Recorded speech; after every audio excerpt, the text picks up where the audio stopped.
सक्तुमिवतित उना पुनन्तो यत्र धीरा मनसा वाचमक्रत।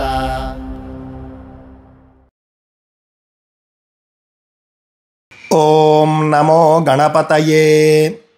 స్కంద పురాణాంతర్గతమైనటువంటి కార్తీక మాస మహాత్మ్యంలో 26వ రోజు వినాల్సినటువంటి కథను మనం ఇప్పుడు చెప్పుకోబోతూ ఉన్నామండి.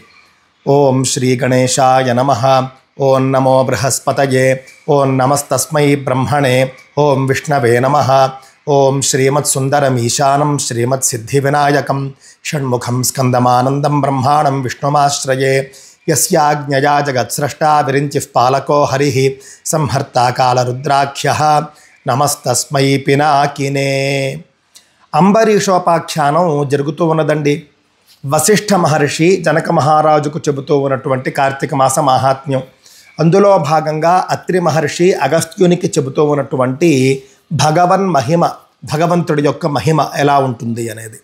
అందులో భాగంగా అంబరీషోపాఖ్యానం జరుగుతూ ఉన్నది. అంబరీషుడు యొక్క కథ, అంబరీష మహారాజు యొక్క కథ. అంబరీషుడు గొప్ప విష్ణు భక్తుడండి. అంతేకాదు పరమ సాత్వికుడు, దయామయుడు, సత్వగుణ సంపన్నుడు, చెప్పాలి అనంటే సకల సద్గుణ సంపన్నుడు. ఆయన కథ మనం ఇప్పుడు చెప్పుకోబోతూ ఉన్నాం. భాగవతోత్తముడు అని మనం చెప్పాలి. మహర్షి సమానుడు ఆయన. నారద మహర్షి ఏ విధంగా భాగవతోత్తముడో అంబరీషుడు కూడా అదే విధంగా భాగవతోత్తముడు. అంతటి గొప్ప చక్రవర్తి ఆయన. ఆయన కార్తీక మాసంలో ఏకాదశి ఉపవాసం ఉన్నటువంటి సందర్భంలో ద్వాదశి నాడు పారణ చేయాలి. అకస్మాత్తుగా దుర్వాస మహర్షి వచ్చాడు. మహాత్ముడైనటువంటి మహర్షి రావడంతో అంబరీషుడు చాలా సంతోషించి ద్వాదశి పారణ ఆయనతో కలిసి చేద్దాం అనుకున్నాడు. ఆయనకు భోజనం పెట్టి ఈయన చేద్దాం అనుకున్నాడు. మహర్షిని పారణకు ఆహ్వానించాడు. మహర్షి నదీ తీరానికి వెళ్ళి స్నాన సంధ్యలు చేసుకుని వస్తాను అని చెప్పి వెళ్ళి ఎంతకీ రాలేదు. ఇక్కడేమో ద్వాదశి ఘడియలు మించిపోతూ ఉన్నాయి. ద్వాదశి వెళ్ళిపోకుండానే పారణ చేయాలి కాబట్టి మహర్షి ఎంతకీ రాకపోవడంతో తర్జన భర్జనలు పడి మహర్షిని ధిక్కరించినట్లుగా కాకుండా, అలాగని ద్వాదశి పారణ వదిలిపెట్టినట్లుగా కూడా కాకుండా మంచినీళ్లు త్రాగబోతూ ఉండగా దుర్వాస మహర్షి వచ్చి కోపించి శపించేశాడండి. ఘోరమైనటువంటి శాపాలు ఇచ్చాడు. కాళ్ళ మీద పడి శరణు వేడినా కూడా అంబరీషుడు ఏమాత్రము కనికరించకుండా ఇంకా శపించబోతూ ఉంటే అంబరీషుడి హృదయంలో నివసిస్తూ ఉన్నటువంటి మహావిష్ణువుకు ఆగ్రహం వచ్చి ఒక సుదర్శన చక్రాన్ని ఆయన దుర్వాసుడి మీదకి పంపించాడండి. దుర్వాసుడిని ఆ యొక్క సుదర్శన చక్రం సంహరింపబోతూ ఉన్నది అని చెప్పేసి భయపడి అన్ని లోకాలు తిరిగాడు దుర్వాస మహర్షి. నన్ను రక్షించండి, నన్ను రక్షించండి అని. ఇంతకుముందు నేను చెప్పినట్లుగా దుర్వాస మహర్షిని చంపడమే ధ్యేయమైతే కనుక మహావిష్ణువుకి ఉన్న చోటే అయిపోతుంది. అది కాదు ఉద్దేశం. దుర్వాసుడికి బుద్ధి చెప్పడం మాత్రమే ఉద్దేశము. మహాత్ముడే దుర్వాస మహర్షి కూడా మహాత్ముడు, సామాన్యుడు కాదు. ఆయన ఒక తప్పు చేశాడు కాబట్టి ఆ తప్పు సరిదిద్దాలనుకున్నాడు మహావిష్ణువు. అంతేకాని ఒక తప్పుకే పూర్తి స్థాయి శిక్ష అనేది చేయరు ఎప్పుడూ కూడా. ఉద్యోగాల్లో కూడా అంతే. మొట్టమొదటి తప్పుకే ఉద్యోగం నుండి తీసేయరు. అదేవిధంగా దుర్వాస మహర్షి చేసినటువంటి మొట్టమొదటి తప్పుగా భావించినటువంటి మహావిష్ణువు బుద్ధి చెప్పాలనుకున్నాడు. బుద్ధి చెప్పాలనుకుని సుదర్శన చక్రం వెంబడించేట్టుగా మాత్రమే చేశాడండి. సుదర్శన చక్రం వెంబడిస్తూ ఉన్నది. అన్ని లోకాల్లోనూ అందరినీ కూడా శరణు వేడాడు. ఎవ్వరూ కూడా కాపాడలేకపోయారు. చివరికి మహావిష్ణువు వద్దకు వైకుంఠానికి వెళ్ళాడు. వెళ్ళి మహావిష్ణువు వద్ద మొరపెట్టుకున్నాడు. మహావిష్ణువుని ప్రార్థిస్తూ ఉన్నాడు. అత్రిరువాచ అథా జగామ వైకుంఠం విష్ణునా పరిపాలితం భూరాది నిఖిలాల్లోకానటిత్వైవత్వరాన్వితః. అన్ని లోకాలు తిరిగి చివరకు వైకుంఠానికి చేరుకున్నాడు దుర్వాస మహర్షి. మహావిష్ణువును చూసి ప్రార్థిస్తున్నాడు. త్రాహి త్రాహి జగన్నాథ బ్రహ్మణ్య మధుసూదన కరాళధారతశ్చక్రాత్ త్వదీయాద్వజ్ర సంభవాత్ ఇదం సుదుస్సహం విష్ణో సూర్యకోటి సమప్రభం చక్రం త్వదీయం దుష్ప్రేక్ష్యం హంతుం మామేతి వార్యతాం మమ పాపస్య జాతేయం శిక్షా మధునిషూదన అంబరీషే మహాభక్తే త్వయి శాపస్య దీపినః బ్రాహ్మణానాం సహస్రేషు యతస్త్వమతిపాతకః తతో యామీతి పాపం త్వాం రక్షస్వేదం జనార్దన బ్రాహ్మణస్య పదం విష్ణో తవ వక్షసి తిష్టతి యతస్తతో మయాప్యేతత్ కృతం పాపం త్వమీశ్వరః. త్రాహి త్రాహి జగన్నాథ అని దుర్వాస మహర్షి మహావిష్ణువుని ప్రార్థించాడండి. నేను ఘోరమైనటువంటి తప్పే చేశాను. అందువల్లనే నీ యొక్క చక్రం నా మీదకు వచ్చింది. నేను పాపాత్ముణ్ణే, అందులో సందేహమేమీ లేదు. దుర్వాస మహర్షి అంగీకరిస్తున్నాడు, నేను తప్పు చేశాను అని చెప్పేసి అంగీకరిస్తూ ఉన్నాడు. అంతేకాదు, నువ్వు బ్రాహ్మణ ప్రియుడివి, విప్రులంటే నీకు చాలా ఇష్టం. గతంలో భృగు మహర్షి నీ యొక్క హృదయం మీద తన్నినా కూడా నువ్వు క్షమించి వదిలిపెట్టావు, చిన్నగా శిక్షించావు. అదేవిధంగా నన్ను కూడా దయతలచి నా యొక్క పాపాన్ని ప్రక్షాళన చేసి నన్ను కాపాడు. వేల కొలది పాపాత్ములైనటువంటి వాళ్ళలో నేను ఒకణ్ణి అని తలంచు అని చెప్పేసి పరిపరి విధాల దుర్వాస మహర్షి మహావిష్ణువుని వేడుకున్నాడండి. వేడుకున్నప్పుడు మహావిష్ణువు కూడా మొదట్లో ఏం చేశాడంటేనండి, దుర్వాస మహర్షిని కాస్త పొగిడాడు. ఓ దుర్వాస, నువ్వు సామాన్యుడివి కాదు, బ్రహ్మర్షివి, శివాంశ సంభూతుడివి, బ్రాహ్మణోత్తముడివి, అంతేకాదు తాపసివి, ఋషి జీవనం చేస్తూ ఉన్నటువంటి వాడివి. నీ ఆగ్రహం మాత్రం చాలా ఉగ్రంగా ఉంటుంది ఎప్పుడూ కూడాను. సాధారణంగా నేను బ్రాహ్మణ ప్రియుణ్ణే, విప్రులంటే నాకు చాలా ఇష్టం, వేదవేత్తలంటే నాకు చాలా ఇష్టం. అయినప్పటికీ కూడా నువ్వు చేసినటువంటి తప్పును నేను క్షమించలేకున్నాను. అంబరీష మహారాజు నా యొక్క భక్తుడు, విశేషమైనటువంటి భక్తి కలిగినటువంటి వాడు. అతడు నీ ఎడల చేసినటువంటి తప్పు కించిత్తు కూడా లేదు. ద్వాదశి పారణకు నిన్ను పిలిచాడు, ఇదిగో వస్తానని చెప్పి నువ్వు వెళ్ళిపోయావు.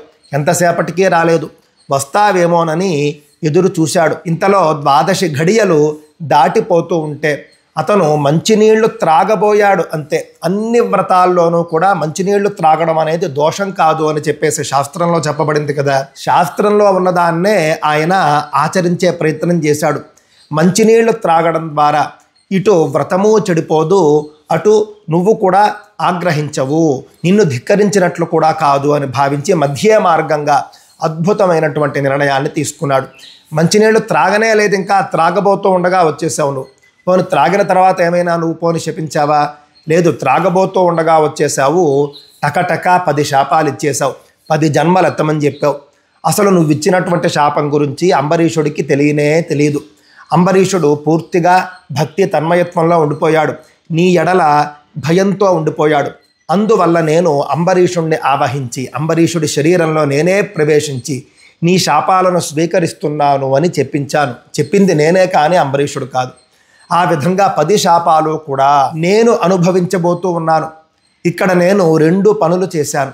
ఒకటి, నా భక్తుణ్ణి నేను రక్షించుకోవాలి. 2, నీ వంటి మహాత్ముడి యొక్క శాపం వ్యర్థం కాకూడదు. నేను తలుచుకుంటే చేయగలను, నీ శాపాన్ని కూడా పక్కన పెట్టేయగలను, ఎవరు అనుభవించాల్సినటువంటి అవసరం లేదు. కానీ ఆ విధంగా చేయడం నాకు ఇష్టం లేదు. మహర్షులు మహాత్ముల యొక్క తపశ్శక్తి వృథాగా పోకూడదు. అందువల్ల నీ శాపాన్ని నేను స్వీకరిస్తున్నాను అని చెప్పేసి నేను చెప్పాను. ఆ తరువాత కూడా నువ్వు మళ్ళీ ఇంకో శాపాన్ని ఇవ్వబోయావు. అంబరీషుడు ఎంత వేడుకున్నా కూడా నువ్వు వదిలిపెట్టలేదు. ఏ తప్పు చేయనటువంటి అంబరీషుడిని అన్ని రకాలుగా శపించిందే కాక మళ్ళీ శపించబోయావు. ఇవన్నీ కూడా నువ్వు చేసినటువంటి తప్పులు, కావున నేను నిన్ను శిక్షిస్తాను అని మహావిష్ణువు అనగా త్రాహి త్రాహి అని మళ్ళీ వేడుకున్నాడండి దుర్వాసుడు. అప్పుడు మహావిష్ణువు ఇలా అన్నాడు, తతో గచ్చన్ నృపం బ్రహ్మన్ అతి దుఃఖ సమన్వితం త్వత్కృతే సంప్రసాద్యైవ స్వస్తి తేత్ర భవిష్యతి. నేను నిన్ను కాపాడను, నేనేమీ చేయను, చేయగలను కావచ్చుగాక, చేయను. నువ్వు వెళ్ళి శరణు వేడాల్సింది అంబరీష మహారాజునే, ఇంకెవ్వరినీ కాదు. అంబరీషుడు కనుక నిన్ను క్షమిస్తే, అంబరీషుడు కనుక సంతోషంగా సుదర్శన చక్రాన్ని వెనక్కి వెళ్ళమని కోరుకుంటే కనుక అప్పుడు ఆ చక్రం వెనక్కి వెళుతుంది. నేను భక్త పరాధీనుణ్ణే కానీ ఇంకొకటి కాదు. అందువల్ల నువ్వు నేరుగా వెళ్ళి అంబరీషుణ్ణే శరణు వేడు అని చెప్పేసి మహావిష్ణువు చెప్పేశాడండి. చెప్పేసిన తర్వాత ఆయన ఇచ్చినటువంటి, అంటే దుర్వాస మహర్షి ఇచ్చినటువంటి 10 శాపాలు కూడా ఏ విధంగా ఆయన అనుభవించబోతూ ఉన్నాడో తెలియజేశాడు. కల్పేస్మిన్ వర్తమానేహి జగత స్థితి కారణాత్ అహం శంఖవధార్థాయ రక్షణాయ మనోరపి మహీమిమాం భవిష్యామి ప్రళయే వాంతరే సతి అని చెప్పేసి ఆయన మత్స్యావతారం గురించి చెప్పాడండి. శంఖుడు అనే రాక్షసుణ్ణి చంపడంతో పాటుగా మనువుని రక్షించడం కోసం కూడా నేను మత్స్యావతారాన్ని తీసుకుంటాను. ఆ తరువాత సురాసురాణాముదధిం మధ్నతాం మంధరాచలం కూర్మసంధారయిష్యామి స్వకే పృష్ఠే వినాశిని. దేవాసురులిద్దరూ కూడా మంథర పర్వతాన్ని కవ్వంగా చేసుకుని క్షీరసాగరాన్ని మథిస్తూ ఉన్నప్పుడు ఆ మంథర పర్వతం మునిగిపోతుంది. అప్పుడు దాన్ని ఉద్ధరించడం కోసం దేవాసురుల యొక్క శ్రేయస్సు కోసం నేను కూర్మావతారాన్ని తీసుకుంటాను అని చెప్పేసి చెప్పాడండి. ఆ తరువాత హిరణ్యాక్షస్య నాశాయ భూమేరుద్ధరణాయ చ వరాహోహం భవిష్యామి మహానీలాచలోపమః. హిరణ్యాక్షుడు అనే రాక్షసుణ్ణి సంహరించడానికి నేను వరాహావతారాన్ని ఎత్తుతాను. హిరణ్యకశిపుం హంతు నృసింహో వికృతాననః భవిష్యామి క్రోధవహ్ని జ్వాలావ్యాప్త దిగంతరః. హిరణ్యకశిపుడు అనే రాక్షసుణ్ణి సంహరించడం కోసం నేను నరసింహావతారాన్ని నేను తీసుకుంటాను. వామనోహం భవిష్యామి లోకత్రయ జిగీషయ బలిబంధాయ శక్రస్య హృతరాజ్యార్పణాయ చ. వామనావతారంలో మరుగుజ్జుగా నేను అవతరిస్తాను. అవతరించి బలి చక్రవర్తి యొక్క దర్పాన్ని హరిస్తాను. ఇంద్రుడికి తన రాజ్యాన్ని తనకు నేను అప్పగిస్తాను అని చెప్పేసి జామదగ్న్యశ్చ రామోహం క్రూరకర్మ ద్విజోత్తమ భవిష్యామి క్షత్రియాణం అభవాయ మహాబలః. క్రూర కర్మలు చేసేటటువంటి బ్రాహ్మణుడుగా నేను అవతరిస్తాను. తద్వారా క్షత్రియుల్ని అనేక మంది క్షత్రియుల్ని సంహరిస్తాను అని చెప్పేసి చెప్పాడండి. రావణస్య వినాశార్థం రామో రాజీవలోచనః భవిష్యామి నృపస్తస్మాత్ ఆత్మజ్ఞాన వివర్జితః. రావణాసురుని సంహరించడానికి నేను రాముడుగా అవతరిస్తాను. ఆ అవతారంలో నువ్వు శపించినట్లుగా నేను ఆత్మజ్ఞాన శూన్యుడుగా ఉంటాను అన్నాడండి. ఇక్కడ ఆత్మజ్ఞాన శూన్యుడు అనేది తిట్టు కానీ అవమానకరమైనటువంటి మాట కానీ కాదు, దృష్టిలో పెట్టుకోండి. ఆత్మజ్ఞానము అని అంటే మహావిష్ణువుకి ఏమిటండి, ఆయనే మహావిష్ణువు అని తెలియకపోవడం. అందువల్ల రామావతారంలో రాముడికి నేను మహావిష్ణువుని అనేటటువంటి స్పృహ ఉండదు, ఒక సాధారణ మనిషిలాగే ఉంటాడు ఆయన. ఆ విధంగా నీ శాపం వల్ల నేను అవతరిస్తాను అని చెప్పేసి పునశ్చ యాదవే వంశే కృష్ణ కమలలోచన గోపీజారో భవిష్యామి జ్ఞానినాంధురి సంస్థిత. గోపీ వల్లభుడుగా నేను కృష్ణావతారాన్ని నేను ఎత్తుతాను. అంతేకాదు ఆ యొక్క అవతారంలో నీ శాపవశాత్తు నేను సింహాసనారోహుణ్ణి కాకుండా ఉంటాను. నేను బుద్ధి బలం ఉంటుంది, బాహుబలం ఉంటుంది, అన్నీ ఉంటాయి. కాకపోతే నాకు సింహాసనం ఎక్కేటటువంటి అధికారం ఉండదు. ఆ విధంగా నేను కృష్ణావతారంలో ఉంటాను. గోపీ వల్లభుణ్ణి అని చెప్పేసి కొంతమంది చేత నేను అపవాదాన్ని కూడా మూట కట్టుకుంటాను అని చెప్పేసి ఆయన చెప్పడం జరిగిందండి. ఇదంతా కూడా దుర్వాసుడి శాపం కోసం, లోక కళ్యాణం కోసం కూడా. చాలామంది ఆ యొక్క గోపికల గురించి తెలియక నోటికొచ్చింది మాట్లాడుతూ ఉంటారు. అందులో ఉన్నటువంటి వేదాంతం ఏమిటి, అద్వైతం ఏమిటి, అందులో ఉన్నటువంటి రహస్యాలు ఏమిటి మనం ఇంకొకసారి ఎప్పుడైనా చెప్పుకుందాం. కాకపోతే ఆ విధంగా నేను అవతరిస్తాను అని ఆయన అన్నాడండి. ఇంతవరకు అంతా బాగానే ఉంది. 9వ అవతారం ఏమిటి, చాలామందికి సందేహం అండి. అది ఇందులో ఉన్నది చెబుతున్నాను చూడండి. బుద్ధో నామ దితేః పుత్రః పాషండాద్యుపదేశకః కలికాలే భవిష్యామి పాపమోహాయ కేవలం. నేను బుద్ధుడుగా అవతరిస్తాను అని కూడా ఆయన చెప్పడం జరిగిందండి. మరి గౌతమ బుద్ధుడా లేకపోతే ఇంకొక బుద్ధుడా అంటే గౌతమ బుద్ధుడు అనేది మనకు కనిపిస్తూనే ఉన్నది చరిత్రలో. త్రిపురాసురుల సంహారంలో కూడా ఒక బుద్ధావతారం వచ్చిందండి. కాకపోతే ఆ బుద్ధుడైనా ఈ బుద్ధుడైనా చేసిన పని ఒకటే దృష్టిలో పెట్టుకోండి. త్రిపురాసురుల సంహారంలో రాక్షసుల్ని మోహవశుల్ని చేస్తాడు ఆ బుద్ధుడు. రాక్షసుల భార్యలను కూడా మోహవశుల్ని చేస్తాడు. ఏ విధంగా?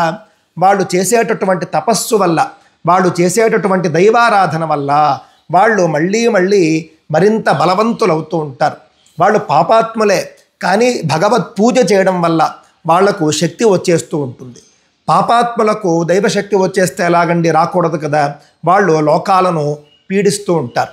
అందువల్ల మహావిష్ణువు ఒక బుద్ధావతారంగా అక్కడికి వెళ్ళి త్రిపురాసురులు అనే 3 రాక్షసుల్ని వాళ్ళ భార్యల్ని కూడా పూర్తిగా దైవ సంబంధమైనటువంటి కర్మల నుండి వాళ్ళను దూరంగా ఉంచే ప్రయత్నం చేశాడు. నాస్తిక మతాన్ని బోధించాడు, దృష్టిలో పెట్టుకోండి.